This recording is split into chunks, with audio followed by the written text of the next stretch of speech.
dari kelas 3B Program Studi Pendidikan Guru Pendidikan Anak Usia Dini. Pada kesempatan kali ini, di sini aku ingin membahas mengenai jejaring sosial dan media sosial. Jejaring sosial dan media sosial ini menjadi salah satu bagian dari mata kuliah transformasi digital yang diampu oleh Bapak Sarwo Pranoto. Jadi, apa saja sih yang akan kita pelajari di dalam jejaring sosial dan media sosial itu? Pada pembelajaran ini membahas mengenai pengertian media sosial dan jejaring sosial, perbedaan media tradisional dan media sosial, kelebihan dan kekurangan, macam-macam jejaring sosial, serta manfaat penggunaan dari jejaring sosial. Jadi, apa sih itu media sosial? Media sosial dan jejaring sosial seringkali dianggap sebagai hal yang sama. Padahal pada kenyataannya kedua hal tersebut memiliki arti yang berbeda. Media sosial digambarkan sebagai cara berbasis internet untuk menerbitkan atau menyiarkan konten digital yang dapat berinteraksi dengan pembaca sepenuhnya. Dulu, sebelum ada internet, media biasanya lekat dengan perangkat tradisional, seperti koran, majalah, radio, televisi, dan lain sebagainya. Pengertian dari media sosial itu sendiri adalah sekelompok aplikasi berbasis internet yang dibangun di atas dasar ideologis dan teknologi Web 2.0 sehingga memungkinkan pembuatan dan pertukaran konten yang dihasilkan oleh penggunanya. Sedangkan jejaring sosial adalah situs berbasis Web 2.0 yang memfasilitasi penggunanya untuk membuat profil publik atau semi-publik, menjalin relasi antar pengguna karena dapat menampilkan daftar teman atau pengguna lain, serta dapat memperlihatkan dan mengubah daftar relasi dalam situs tersebut.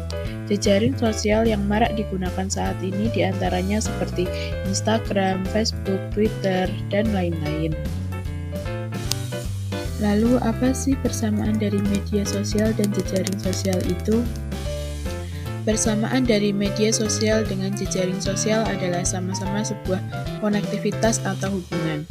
Media sosial merupakan istilah yang sangat luas dan mencakup beberapa jenis media, seperti weblog, social blog, microblogging, podcast, forum internet, dan juga jejaring sosial. Sehingga dapat dikatakan bahwa jejaring sosial adalah subkategori dari media sosial itu sendiri. Jejaring sosial adalah penggunaan situs media sosial berbasis internet untuk tetap terhubung dengan teman, keluarga, kolega, pelanggan, atau klien. Jejaring sosial dapat memiliki tujuan sosial, tujuan bisnis, ataupun keduanya. Jejaring sosial telah menjadi basis yang signifikan bagi pemasar yang ingin melibatkan pelanggannya.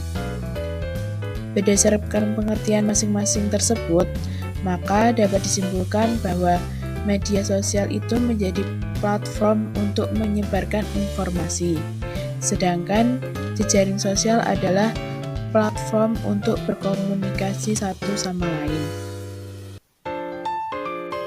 Lalu, apa sih perbedaan dari media tradisional dengan media sosial itu? Perbedaan terletak pada bagian yang pertama, focus or purpose, yang kedua, creation and dissemination of content, yang ketiga, interactivity, yang keempat, spend, yang kelima, convergence, yang keenam, reach and numbers, dan yang terakhir, cost of creation.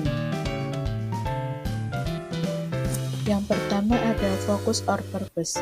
Media tradisional lebih pada untuk mengumpulkan dan menyebarkan berita, sedangkan media sosial sebagai tempat berinteraksi dengan orang lain. Yang kedua ada creation and dissemination of content. Jadi media tradisional didasarkan pada prinsip one to many, atau editorlah yang memutuskan topik berita atau laporan berita mana yang harus diterbitkan. Sedangkan pada media sosial sebaliknya, yaitu many to many, setiap individu bebas untuk membuat dan berbagi kontennya. Yang ketiga, interactivity. Media tradisional selalu diawasi dengan ketat. Semua komunikasi menjadi satu arah, yaitu dari editor ke pembaca. Sedangkan pada media sosial, semua pengguna bebas untuk mengomentari konten yang dibuat oleh pengguna lainnya. Yang keempat, ada speed. Media tradisional membutuhkan waktu yang lebih lama dalam menyebarkan informasi maupun berita. Sedangkan media sosial dapat menyebar lebih cepat. Yang kelima, ada convergence.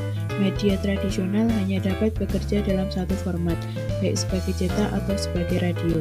Sedangkan media sosial, media yang konvergen. Yang keenam, ada reach and numbers. Jangkauan media tradisional lebih terbatas daripada media sosial. Yang terakhir, ada cost of creation. Media tradisional membutuhkan biaya yang mahal untuk mendirikan stasiun koran, radio, ataupun televisi. Sedangkan platform media sosial memungkinkan pengguna untuk memposting konten secara gratis. Maka siapapun dapat menjadi penyiar melalui media sosial.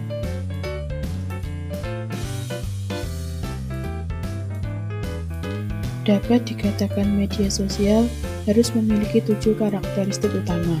Yang pertama, web space atau ruang web, yang kedua web address atau alamat web, yang ketiga membangun profil, yang keempat terhubung dengan teman, yang kelima mengunggah konten secara real time, yang keenam mengaktifkan percakapan, dan yang terakhir postingan memiliki penanda waktu.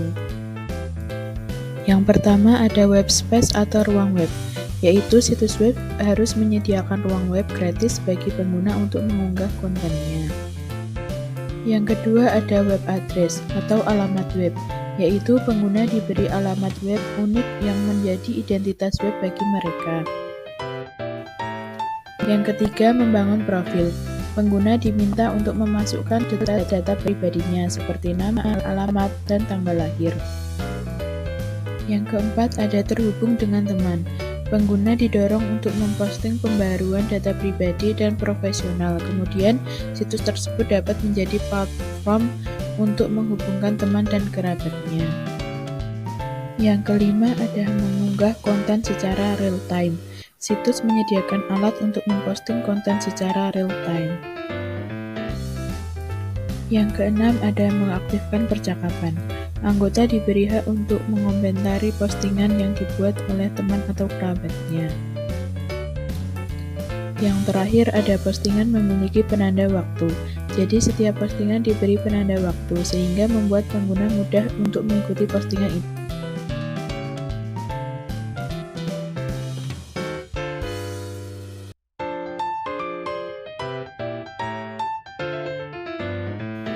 Untuk kelebihan yang pertama, untuk menghubungkan orang-orang dari berbagai manapun secara instan. Yang kedua, dapat memfasilitasi komunikasi dengan mudah dan instan. Dan yang terakhir, dapat mendukung dan memperoleh informasi dan berita secara real time. Untuk kekurangannya, yang pertama, dapat berpotensi adanya cyberbullying. Yang kedua, mudah disalahgunakan untuk kepentingan pribadi. Yang ketiga, banyak informasi maupun berita hoaks yang dengan mudahnya tersebar. Yang terakhir, masalah privasi sudah menjadi perhatian yang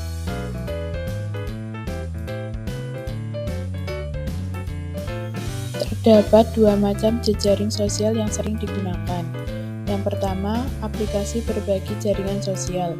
Aplikasi ini biasanya digunakan oleh personal atau seperti interaksi dengan teman atau keluarga seperti Facebook, Instagram, dan Google+. Lalu untuk aplikasi berbagi jaringan profesional adalah biasanya digunakan oleh kalangan akademis seperti mahasiswa atau para peneliti. Contohnya seperti Script, LinkedIn, dan SlideShare.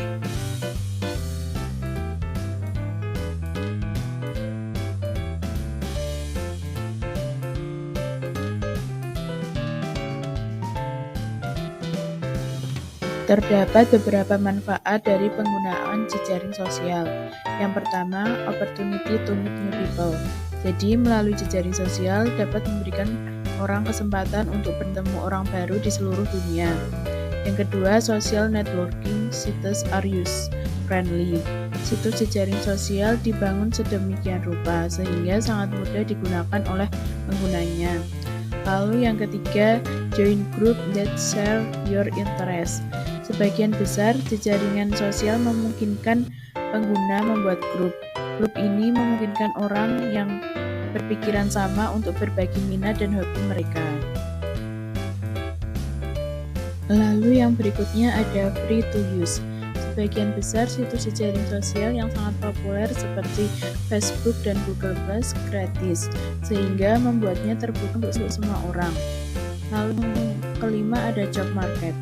Jejaring sosial profesional membantu orang dalam membangun merek mereka secara online, sehingga orang-orang dapat memposting keterampilan atau pencapaiannya. Lalu yang terakhir ada help business to reach out, yaitu keunggulan lain dari situs jejaring sosial adalah dapat membantu bisnis menjangkau pelanggan potensial mereka dengan mudah, tidak seperti mesin pencari seperti Google.